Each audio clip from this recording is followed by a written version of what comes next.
اعوذ باللہ من الشیطان الرجیم بسم اللہ الرحمن الرحیم وبہ نستعین وهو خیر المعین وصلی اللہ علی سیدنا محمد وآلہ الطاہرین اللهم صل على محمد وآل محمد وعجل فرجهم. بدایت الحکمہ کے آغاز سے پہلے آپ کی خدمت میں مناہج فکریہ بیان کیے جا رہے تھے اور منہج کشف و شہود اس کا ہم نے اجمالی ایک جائزہ لیا اور اس کے اخیر مرحلے میں ابھی ہم داخل ہوئے کہ جو مرحلہ ابن عربی سے متعلق ہے. ابن عربی سے پہلے عرفان یا تصوف اس کی عملی اور نظری پہلو کتابوں میں اگرچہ موجود تھے لیکن اس طرح سے منظم اصطلاحات کی دنیا سے مربوط اور ایک خاص ترتیب کے ساتھ ابن عربی پہلی شخصیت ہیں جنہوں نے اس کو پیش کیا.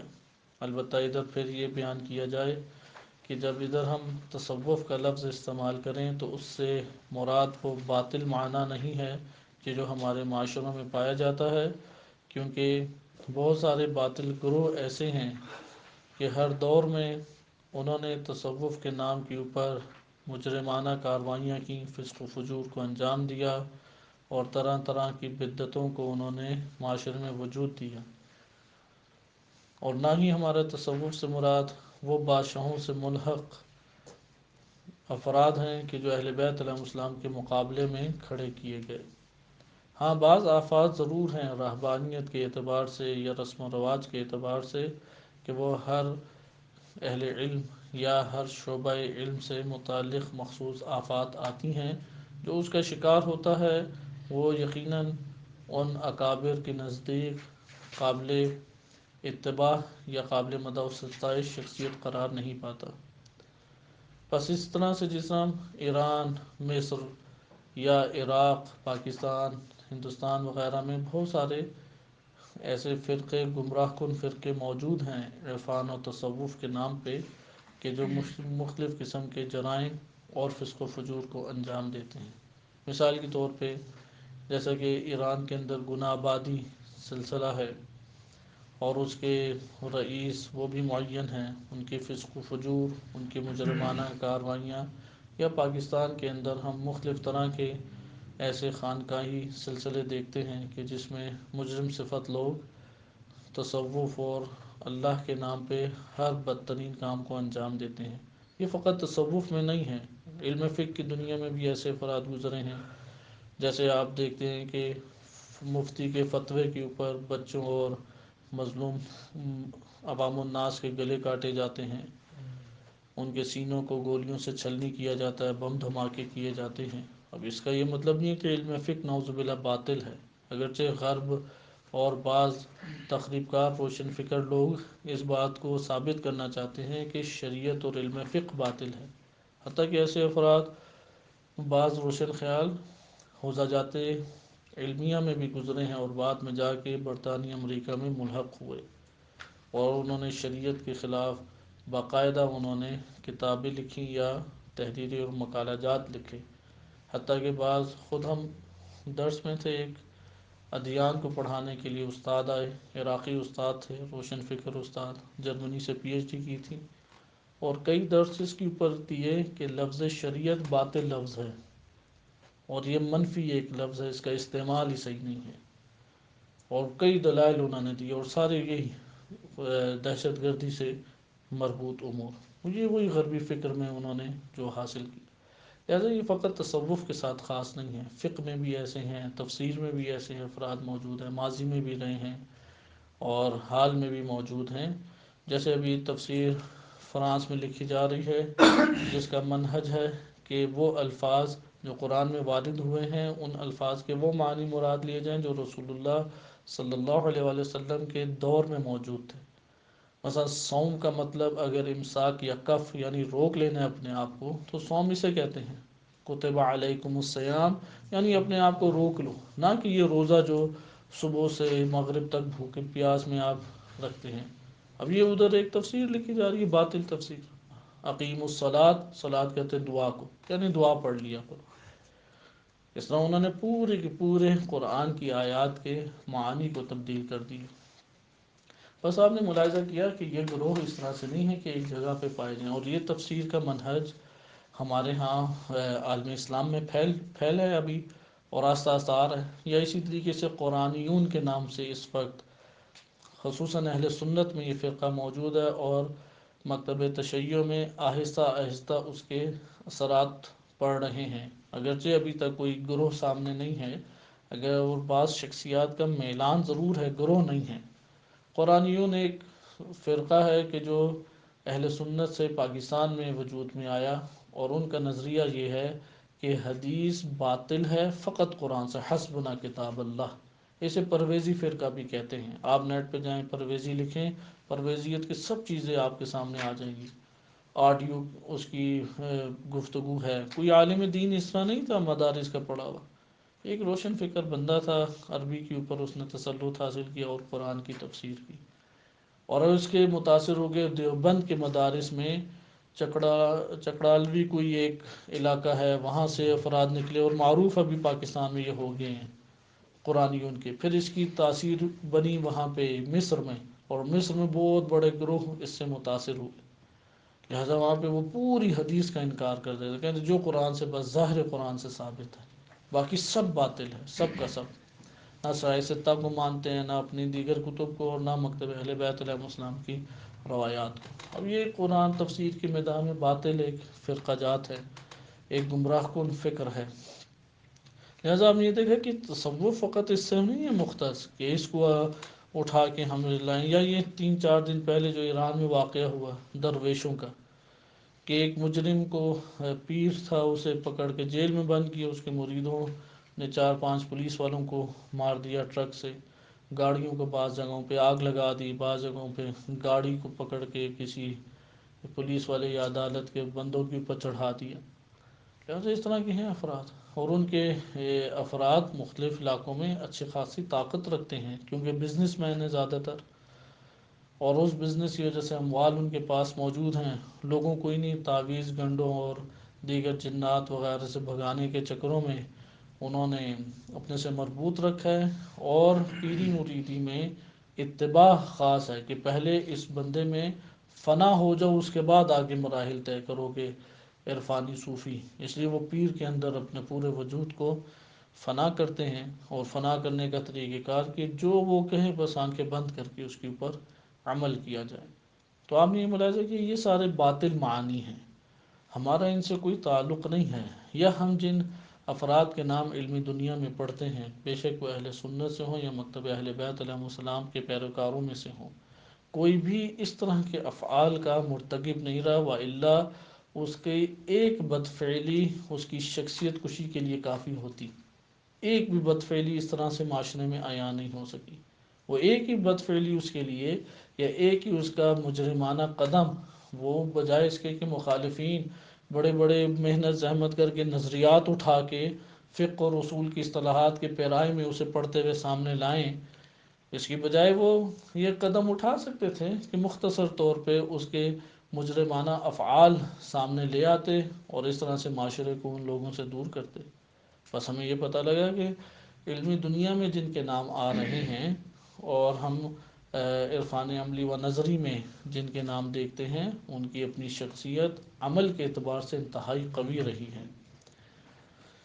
آئے ابھی ہم دیکھتے ہیں کہ ابن عربی کی کیا تاثیر ہے، کیونکہ ابن عربی کے ماں بعد شیعہ سنی جتنے بھی عرفان نظری و تصوف سے تعلق رکھتے ہیں، نظریاتی حوالے سے ابن عربی کے پیرو بنتے ہیں۔ نظریاتی حوالے سے پیرو بننے سے مراد یہ نہیں ہے کہ دین اسلام میں ایک اور انہوں نے ہستی کو قبول کر لیا۔ جیسے اصول فقہ میں کہا جاتا ہے کہ جتنے اصولی ہیں وہ کس کے پیرو ہیں؟ شیخ مرتضیٰ انصاری رحمۃ اللہ علیہ کے۔ فقہ میں جتنے بھی پیرو ہیں شیخ طوسی رحمۃ اللہ علیہ کے۔ کلام میں خواجہ طوسی رحمۃ اللہ علیہ۔ اسی طریقے سے بات کی جاتی ہے تصوف میں شیخ اکبر محی الدین عربی کے پیرو بنتے ہیں۔ ادھر پیرو سے مراد نہیں، اہل بیت علیہ السلام کے مقابلے میں ایک اور امام لے آئے۔ اگر یہ کہیں تو پھر اصول میں بھی یہ لفظ غلط ہونا چاہیے، پھر تو فلسفہ میں، کلام میں، عقائد میں، حدیث میں، تفسیر میں، سب میں یہ لفظ غلط ہونا چاہیے۔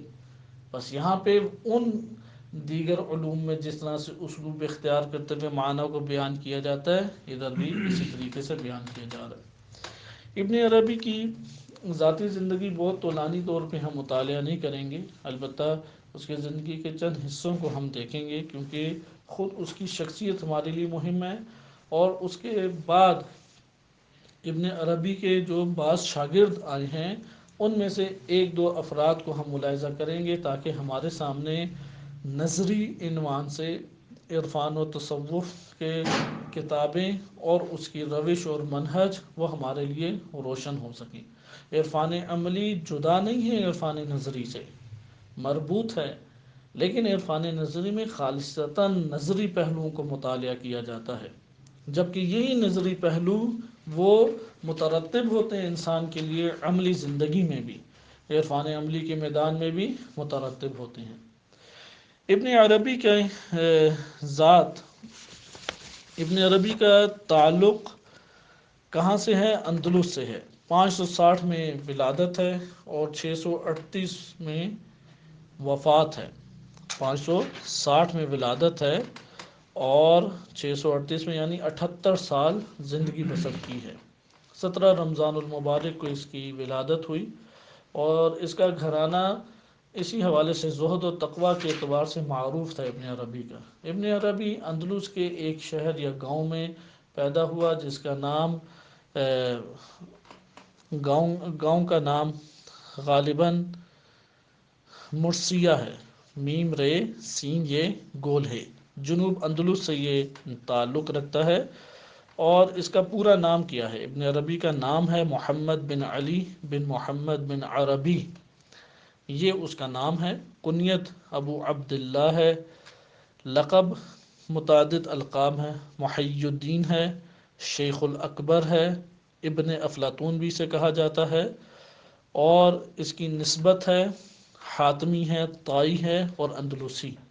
حاتمی کیونکہ یہ حاتم طائی کی اولاد سے ہیں، حاتم طائی کی اولاد سے ہے، اس لیے حاتمی اور الطائی بھی لکھا جاتا ہے، اور اندلس کی وجہ سے اندلوسی سے لکھا جاتا ہے۔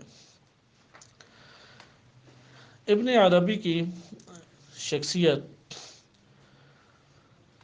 مختلف طرح کے مراحل سے گزری ہے، ایک اس کی زندگی کا مرحلہ نہیں ہے۔ اندلس میں، جنوب اندلس میں پیدا ہوا۔ اندلس آپ کو معلوم ہے 132 ہجری میں، 132 ہجری میں عالم اسلام میں جب بنو امیہ کا خاتمہ ہوا، تو آخری بادشاہ اموی بادشاہ، یعنی یہ دور بنتا ہے امام باقر و صادق علیہ السلام کا۔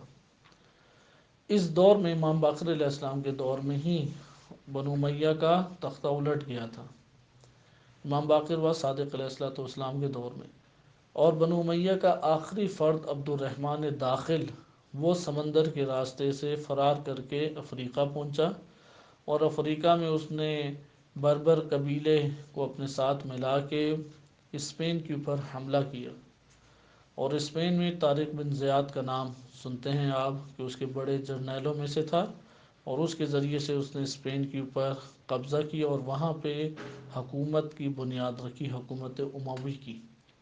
آہستہ آہستہ وہ حکومت مستحکم ہوتی چلی گئی، اور اس کونے پہ عباسی نہیں پہنچ سکے، لہذا بقیہ عالم اسلام میں عباسی حکومت کرتے تھے، لیکن اندلس اور اسے مربوط سرزمین کے اوپر اموی حکومت کیا کرتے تھے۔ لہذا یہ حکومت تقریباً 850 سال چلی۔ کتنے سال؟ 850 سال چلی۔ لہذا اندلس اور اس کے اطراف میں مسلمان پائے جاتے تھے، اسی لیے وہاں پہ بڑی بڑی کتابیں لکھی، خصوصاً اہل سنت کے بڑے بڑے وہاں پہ محدثین، مفسرین اور اہل لغت وہاں پہ وجود میں آئے، اور انہوں نے علمی کام کیے۔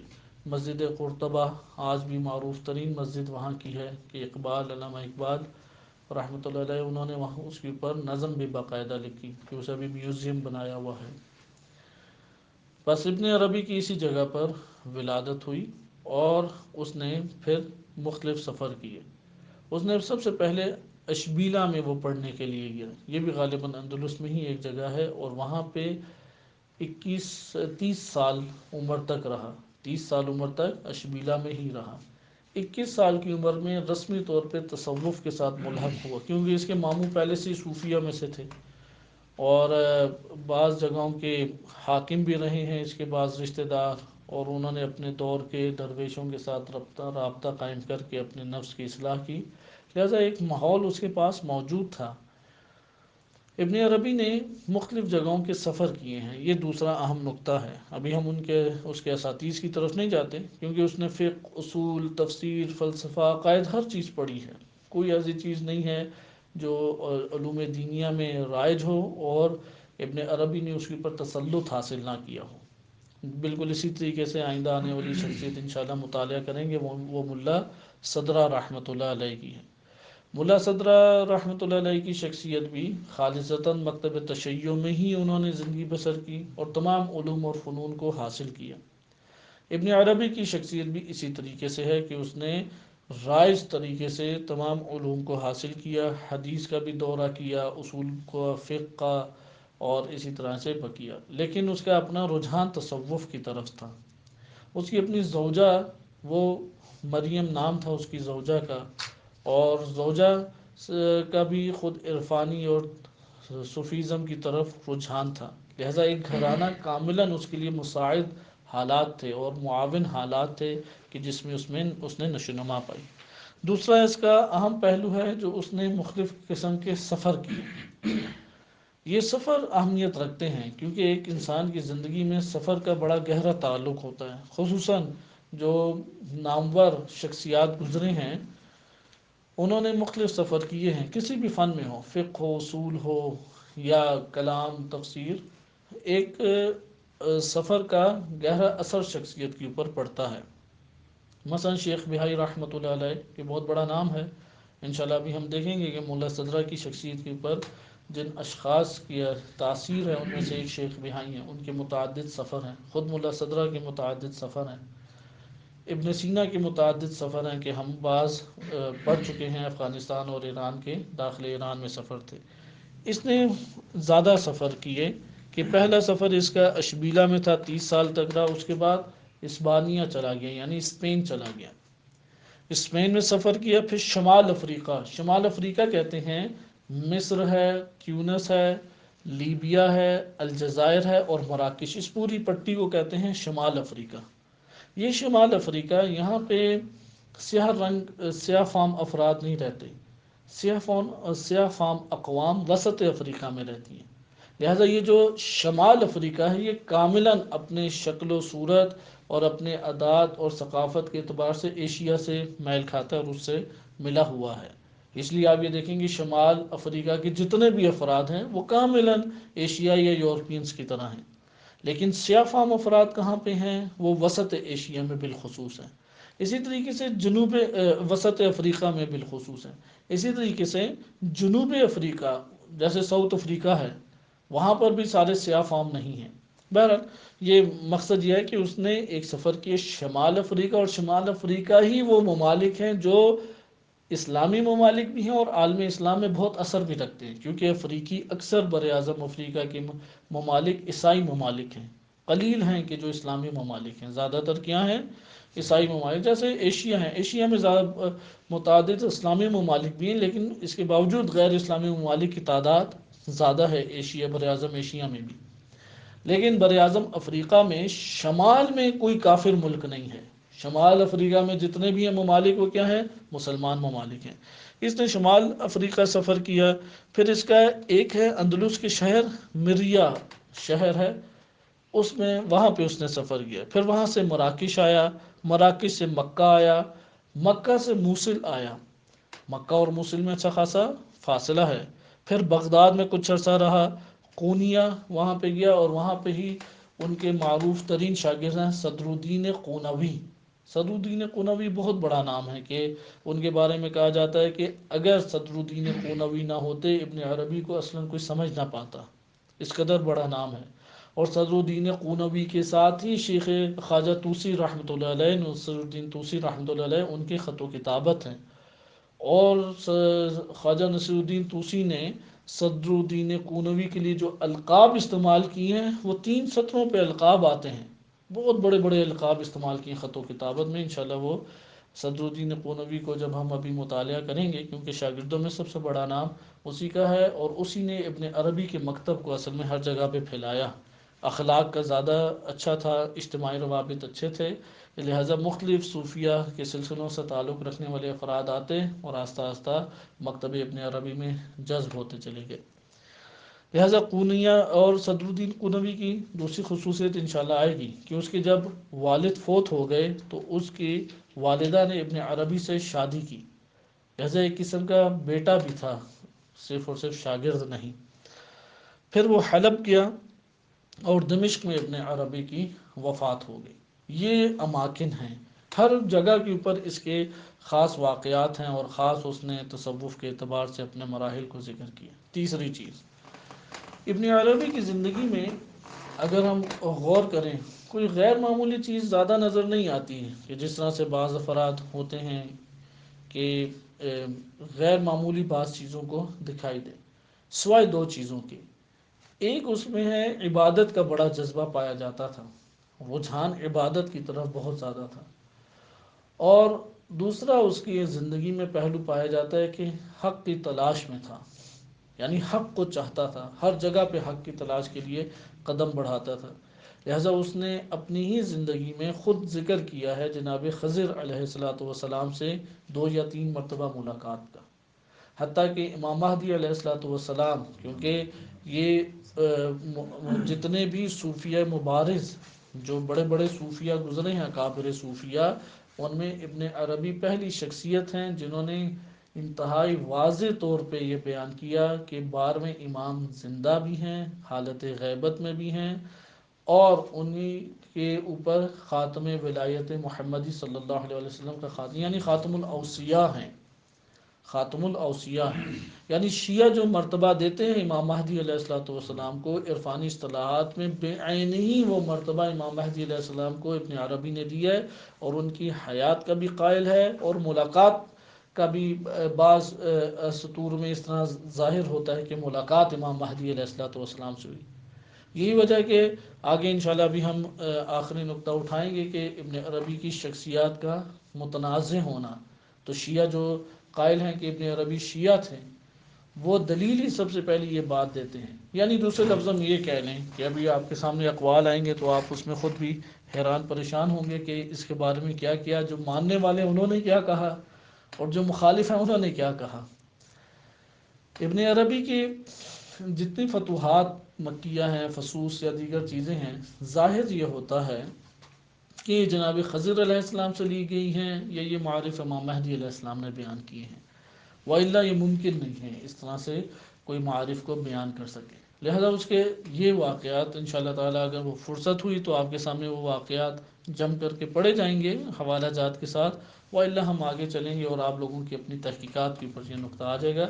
صدر الدین قونوی، اس نے ایک وصیت لکھی، اگرچہ وہ وصیت آشکار کتابوں میں، اس کی رائج کتابوں میں اس طرح سے ہمارے سامنے ظاہر نہیں ہوتی، لیکن اس کی وصیت بعض دیگر جنبی کتابوں میں موجود ہے۔ وہ وصیت یہ ہے کہ جو شخص بھی آخری امام مہدی علیہ السلام سے ملے تو اسے چاہیے کہ وہ ملاقات میں دنیا کو طلب مت کرے، حقائق اور معارف کو طلب کرے۔ صدر الدین قونوی کی انشاءاللہ ہم وصیت کو پڑھیں گے بھی۔ بس امام مہدی علیہ السلام سے ارتباط کا جو پہلو ہے اور جناب خضر علیہ السلام سے ارتباط کا پہلو ہے، یہ انتہائی اہمیت کا حامل نقطہ ہے، انتہائی اہمیت کا ہمارے لیے حامل نقطہ ہے، اور جس میں ہمارے لیے یہ سامنے آ جاتی ہے بات کہ کیسے ممکن ہوا کہ وہ معارف کا ایک عظیم سمندر بیان کر پائے۔ آخری چیز یہ کہ ابن عربی کی شخصیت کا متنازع ہونا۔ ابن عربی وہ شخصیت ہے کہ شیعہ سنی سے ہٹ کے، سنیوں کے درمیان بھی متنازع، شیعوں کے درمیان بھی متنازع، شیعہ سنیوں میں بھی جو دشمن ہیں انتہائی اس کے سخت دشمن ہیں، اور اس کے برخلاف خوب انہوں نے سب و شتم کیا ہے، لعن طعن کی ہے، فرعون نمرود قرار دیا ہے، طرح طرح کے کلمات کہے ہیں اہل سنت اور اہل حدیث میں ہی۔ اور جو اس کے تعریف کرنے والے افراد ہیں وہ بھی بڑی بڑی شخصیات ہیں اہل سنت میں بھی بڑی، جیسے سیوطی یا اس طرح کے دیگر افراد ہیں کہ انہوں نے اس کی تعریف کی ہے۔ بہرحال اہل سنت میں تعریف ہونا ممکن ہے کہ ہمارے لیے کوئی خاص کشش کا سبب نہ بنے، مکتب اہل بیت میں آ جائیں۔ علماء کرام میں بھی شیعہ علماء کرام، ان میں ہر دور میں اس طرح سے دو گروہ رہے ہیں۔ فقہا بالعموم مخالف رہے ہیں، فقہا اور محدثین بالعموم، سب کے سب محدثین اور فقہا نہیں، بالعموم سے مراد ہوتا ہے اکثریت ان کی۔ اور بنیادی وجہ ابن عربی کی کتابوں کو اصطلاحات عرفانیہ کے ہمراہ نہ پڑھنا ہے۔ آئے ہم معاصر علماء کی بات دیکھتے ہیں۔ معاصر علماء میں امام خمینی رحمۃ اللہ علیہ، ان کے شاگردان بالخصوص علامہ محمد حسین طباطبائی رحمۃ اللہ علیہ، شہید مطہری رحمۃ اللہ علیہ، یا انہی شخصیات میں سے جو موجودہ ہماری حوزہ علمیہ کی بزرگ ترین عالم تشیع کی شخصیات ہیں، آغا حسن زادہ آملی اور آیت اللہ جوادی آملی، یا اسی طریقے سے دیگر افراد، سید علی قاضی طباطبائی رحمۃ اللہ علیہ یا آیت اللہ بہجت رحمۃ اللہ علیہ، یہ بہت انہوں نے مدح و ستائش کیا۔ آیت اللہ بہجت کی مدح و ستائش تو خاص واضح نہیں ہے، لیکن بقیہ کی آشکار ہے۔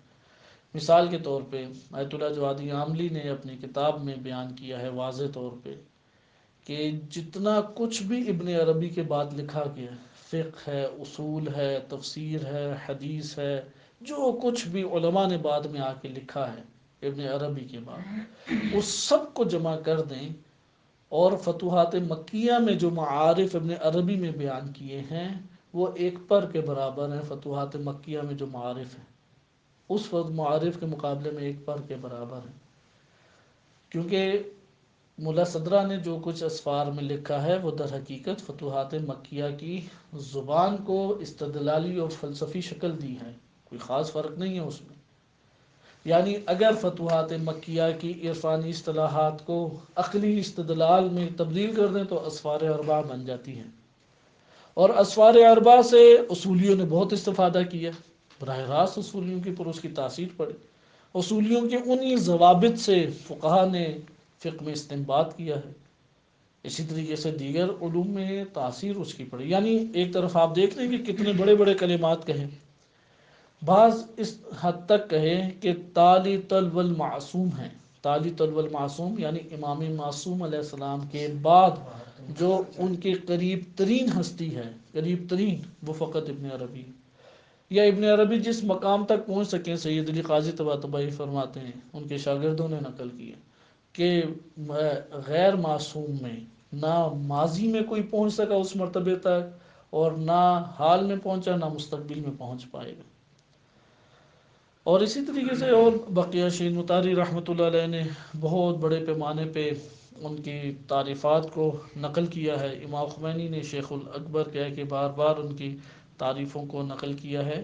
تو ایک طرف ہمیں یہ دکھائی دیتا ہے، حتیٰ کہ تمام کے تمام فقہا بھی مخالف نہیں ہیں، اس لیے ماضی میں بھی ایسی شخصیات رہی ہیں کہ جو بڑے پیمانے پہ ابن عربی سے متاثر رہے ہیں، اور انہوں نے بہت بڑے بڑے القابات سے انہیں مزین کیا ہے یا آراستہ کیا ہے۔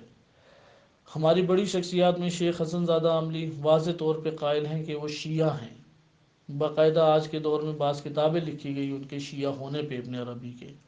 اور جو بقیہ باتیں ہیں جو ابن عربی کی طرف تشیع کی مذمت میں، بعض مثلا اس کی فتوحات مکیہ میں بعض ایسی عبارتیں ہیں کہ وہ شیعہ سے خنزیر کی نظر میں نظر آنا، یا شیعوں کو خنزیر کہنا، خلفاء کی مدح و ستائش کرنا، یا باسی بادشاہوں کو مقامی امام حسن اور حسین علیہ السلام تک پہنچا دینا، اس طرح کی باتیں ہیں۔ اس کو شیخ حسن زادہ عاملی وہ بیان کرتے ہیں کہ یہ ساری کی ساری باتیں ابن عربی کی کتابوں میں بعد میں ڈالی گئی، کیونکہ اس کے دشمن زیادہ تھے، اس کی کتابوں کو کئی جگہوں پہ چھاپا جاتا تھا، تو پھر اس کی کتابوں میں ان چیزوں کا اضافہ کیا گیا، وَإِلَّا دیگر ادلہ سے پتہ لگتا ہے کہ وہ کاملاً تشیع شیعہ تھے۔